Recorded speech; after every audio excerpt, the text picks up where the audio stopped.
Why is it called the Bronx instead of just Bronx? In 1639, a Swedish sea captain named Jonas Bronx sailed from the Netherlands with his wife, some domestic servants, and a number of other emigrants to New Amsterdam, still 25 years away from being rechristened New York. Upon Bronx arrival, the Dutch West India Company granted him about 500 acres of land that had belonged to the Mohegan people.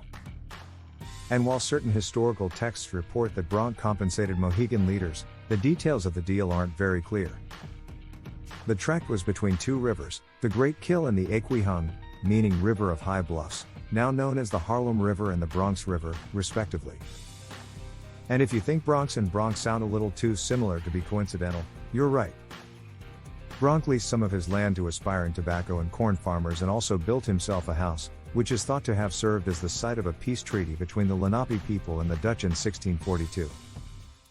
Unfortunately, Bronx had little time to enjoy his unofficial status as northern New Amsterdam's promising new settler. He died of unknown causes the very next year. Though his tenure in North America was short-lived, Bronx's association with the area lingered long after his death. His land was referred to as Bronx Land, or Bronx Land, and the Aquihung became Bronx River.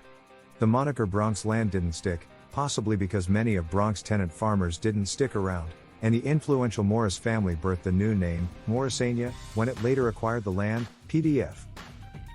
But Bronx River had staying power. It eventually got simplified to Bronx River, which in time became the Bronx River or just the Bronx, in the same way that you might call the Mississippi River the Mississippi. In the late 19th century, New York City started annexing its myriad surrounding towns and consolidated them into the boroughs we're familiar with today. When it came to choosing a name for the borough by the Bronx, officials borrowed the name of the river itself. In other words, unlike Southern Californians' habit of adding the before freeway numbers, the Bronx's definite article is definitely more than just an informal custom. As for whether it calls for a capital T, it depends on whom you ask. According to official Bronx borough historian Lloyd Alton, it does. Have you got a big question you'd like us to answer? If so, let us know in the comments below.